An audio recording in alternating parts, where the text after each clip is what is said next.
A black woman walked into a luxury fashion boutique. No one knew who she was. No one asked. The manager looked her up and down, curled his lip and said, "This isn't something just anyone gets to try on." The next day, he was summoned to the company's headquarters. And this time, he recognized the woman from the day before was the owner of the very brand he worked for.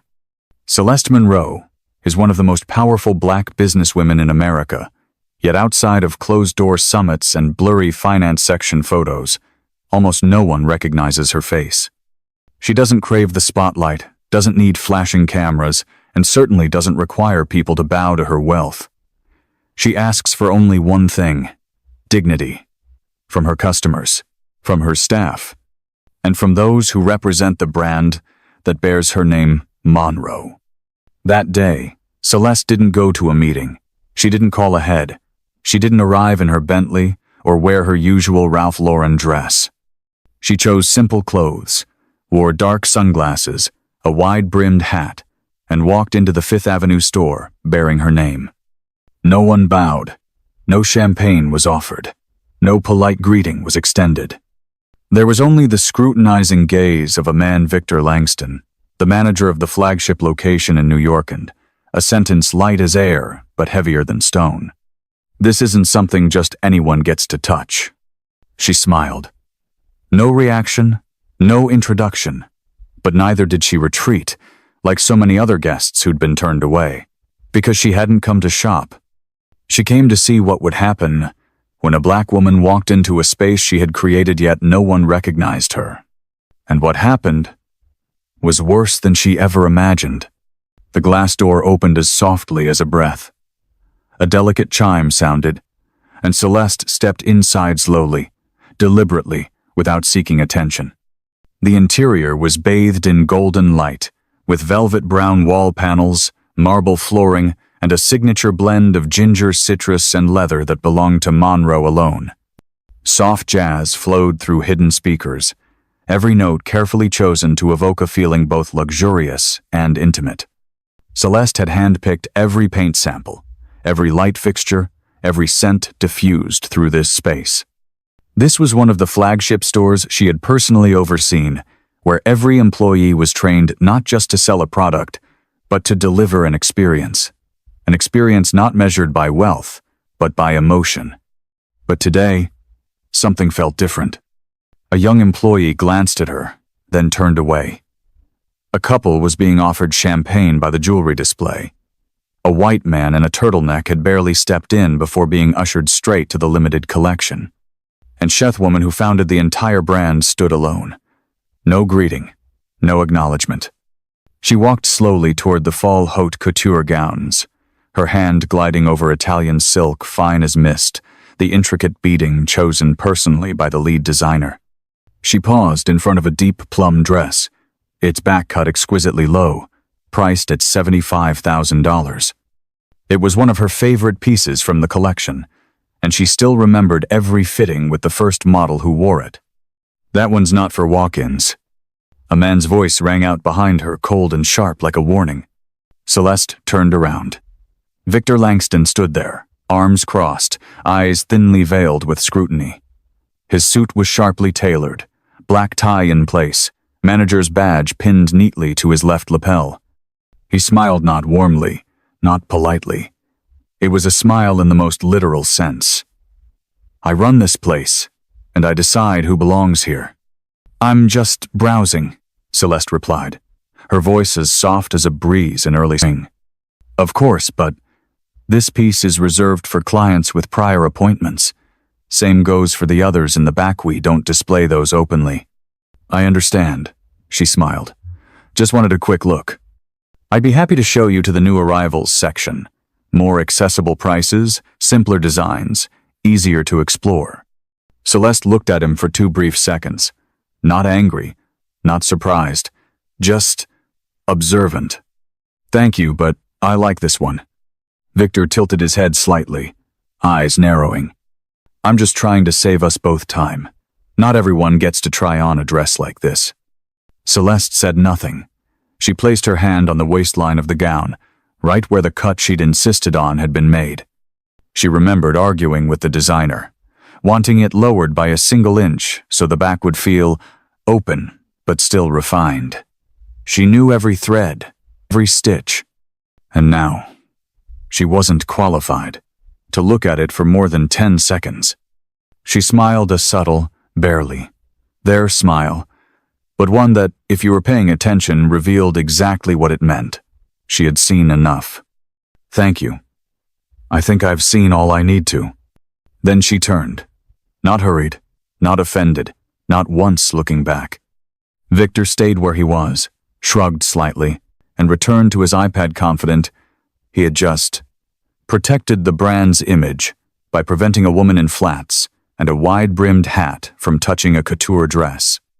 But what he didn't know was that the dress, the room, the music playing through the speakers, even the scent in the air, were all chosen by the very woman he had just dismissed. The next morning, rain poured over New York like a curtain of steel. Black umbrellas swept across the sidewalks like wings of silent bats, and yellow taxis streaked the wet streets with blurred reflections. Celeste wore a long trench coat, the same flats, the same wide-brimmed hat, the same round sunglasses that shielded most of her face. But this time, she didn't walk slowly. She walked with purpose. The glass door chimed exactly the same way. No one looked up. She scanned the store, everything as it was. Gleaming floors, ambient jazz, air thick with cold elegance. She walked straight to the jewelry section, where clean white lights shone on diamonds encased like stars behind glass. At the highest pedestal stood a platinum necklace set with violet diamonds apiece, produced in only 5 editions worldwide. She knew because she had signed off on the final design. Celeste paused, gazed down, then looked up and said softly, "Excuse me, could I take a look at that necklace?" The young saleswoman, blonde, dressed in the standard black uniform, hesitated. She glanced quickly to the back of the room, where Victor stood at the register, speaking with a VIP client. Then, as if triggered by some silent script, she answered, I'll need to get the manager's approval." Celeste nodded, saying nothing more. Seconds later, Victor approached. Not hurried, not friendly. His eyes were the same as the day before, though, now laced with mild irritation. "We've met before, haven't we?" he asked. "Perhaps," Celeste replied, her tone feather light. Victor looked into her eyes, then down at her still brandless outfit. He squinted slightly, then turned to the associate. "I'll take care of this." He turned back to Celeste, flashing a polite but strained smile, the kind used for saying something unpleasant with just enough charm to call it service. "That necklace isn't on display for general handling.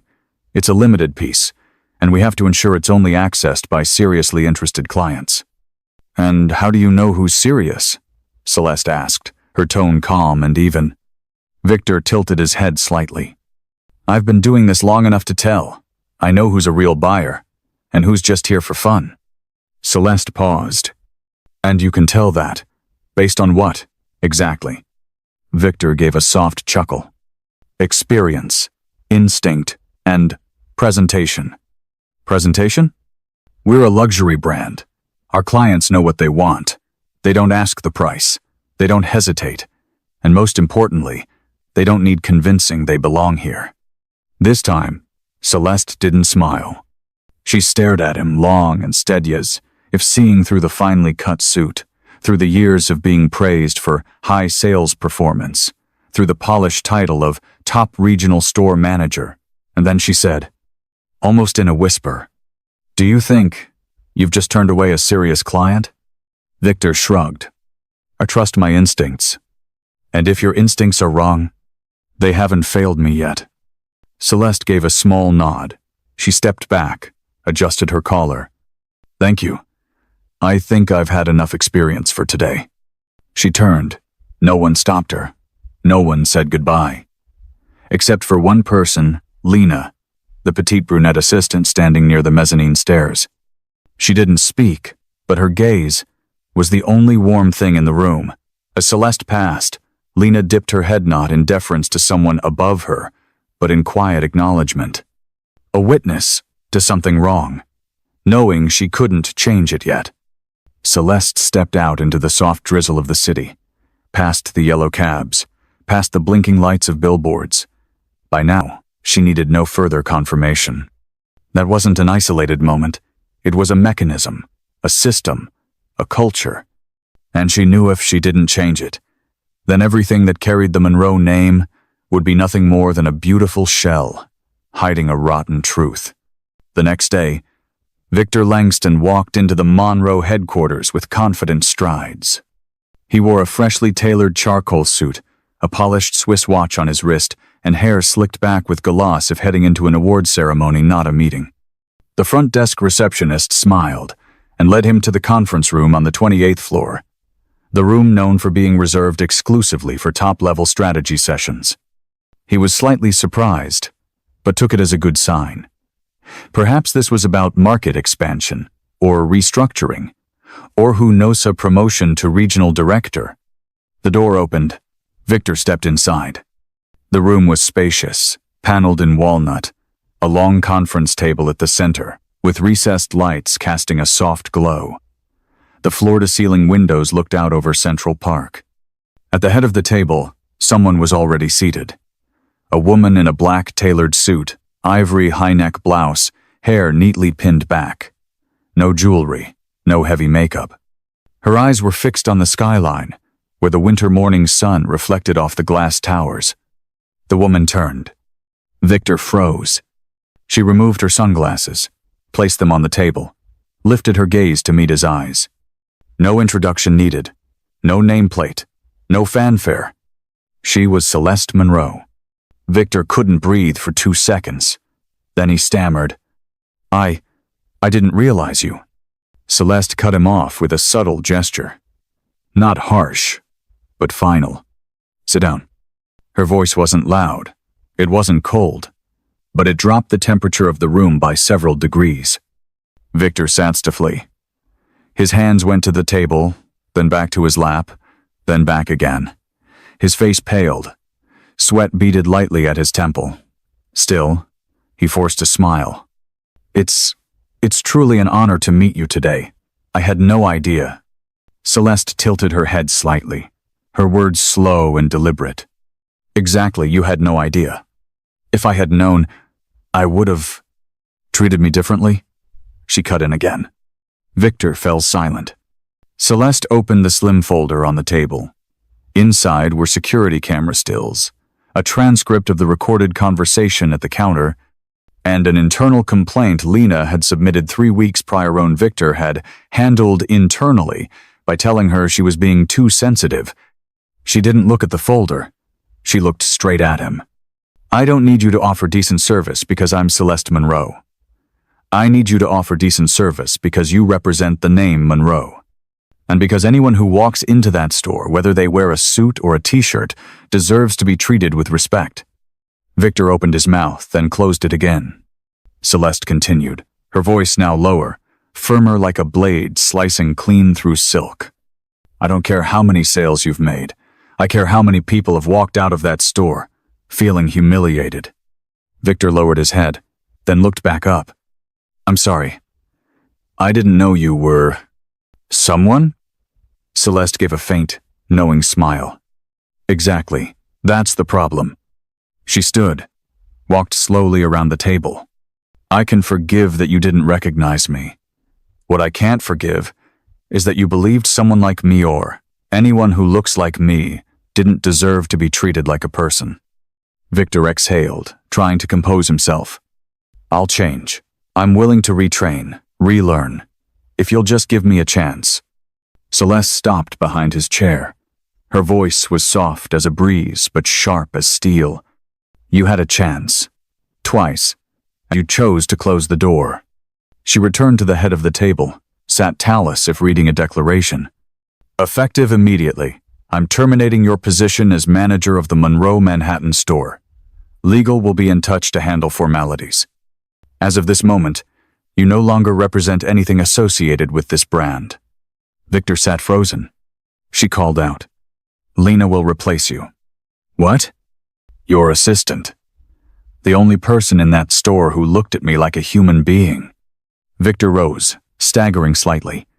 Your trading experience? For sentiment?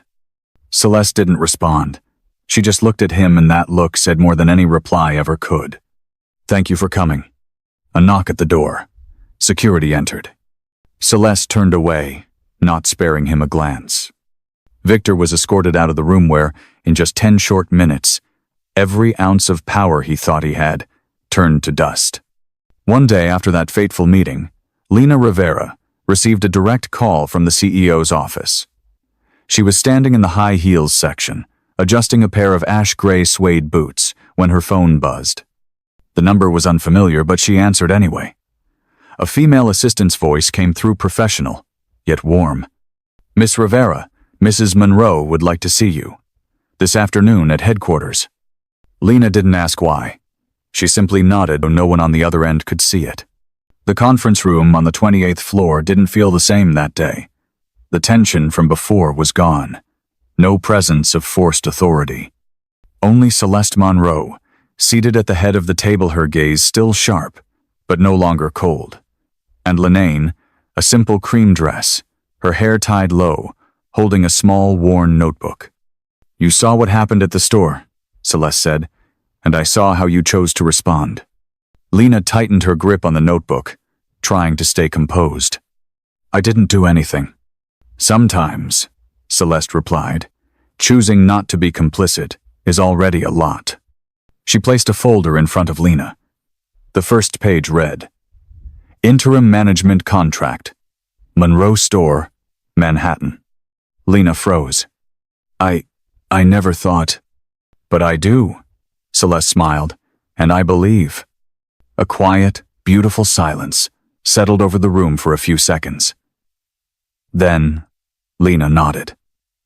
No tears, no overblown gratitude, just a steady gaze and a simple promise. I'll give it everything I have. The following week, there was no grand announcement, no PR headline in the papers. But customers walking into the Monroe Manhattan store began to sense that something had changed. The air felt lighter. The staff's smiles more genuine. Guests who stepped through the doors were greeted, not evaluated. Questions were no longer interrupted. People who once hesitated around the luxury displays were now invited to try, as if they were cherished clients. Lena stood at the main counter, not in the stiff black suit Victor once required all managers to wear. She wore soft olive. She didn't wear heels. She wore flats. She didn't call staff by their title. She called them by name. And most importantly, she didn't preach about brand value. Instead, she asked each of them, How did you feel about your guests today? A simple question, but one that made a store feel like it finally belonged to everyone. 3 weeks later, Celeste returned. No notice. No security. Still the long coat, hair neatly pinned, round sunglasses. But this time, when she walked in, Lena saw her. Good morning, Mrs. Monroe. No one else heard. No fanfare. No recognition ceremony. Celeste nodded, didn't remove her glasses, didn't speak. She simply walked, quietly, observing. At the jewelry counter, an associate was helping an elderly woman in a worn parka try on rings. In the fitting area, a young black girl was having her dress straps adjusted by her mother, while a staff member waited with a warm smile. In the lounge, a teenage boy was being offered a glass of water and asked if he'd like help picking shoes for a job interview. Celeste returned to where Lena stood. She didn't say a word. Lena understood. But still, she asked like a true leader would. Did we do okay? Celeste removed her sunglasses. Her eyes held something deeply human and close. This is the first time this store has truly carried my name. Lena smiled. No reply. None was needed. That afternoon, Celeste left the store, no send-off, no photographs, no one even aware she had been there. But as she stepped past the sidewalk row, watching the late-day light reflect off the glass, seeing a brown-skinned man walk in beside his wife unquestioned, uninterrupted, she knew she had done the right thing. And this time, there was no need to come back. Celeste Monroe returned to her penthouse on the west side of Central Park in the late afternoon. The apartment held no excess, no expensive paintings, no sculpture displays. Just natural light spilling across hardwood floors and a piano by the window. She hung up her coat, removed her glasses, and poured herself a warm cup of black tea. It was done. Victor had been replaced. The store had transformed. The staff had been retrained. Lena was doing well more than well. But the most important part was this. No one on that team needed to know that Celeste had once been turned away in her own store. No one needed to know she had stood on the other side of judgment, judged for the way she dressed, the color of her skin, her calm demeanor. All they needed to know was that it must never happen again. Because the Monroe brand, from the beginning, was never built to create distance. It was built to declare one thing, that true luxury doesn't live in price tags, but in how you make people feel. Celeste sat by the piano, her fingers gliding over the white keys. No grand symphony followed, just a few simple notes. But in that stillness, she heard exactly what she needed. A store made silent, now finding its voice. A system stirred. And a black woman without shouting, without stomping, without proving her net worth had changed everything, simply by walking in, staying silent, and observing. Not everyone has the power Celeste does. But her story didn't begin with power. It began with being underestimated and ended with others having to re-examine themselves. Outside the window, light rain fell. Celeste leaned back in her chair, closed her eyes. No revenge needed. No applause necessary. Just a world where, next time, when another woman walks into that store, she's not asked, "Are you sure you belong here?" But instead hears, "How can I help you today?" And when that becomes instinct, not policy, not protocol, just instinct, then, and only then, Celeste's story will truly be complete.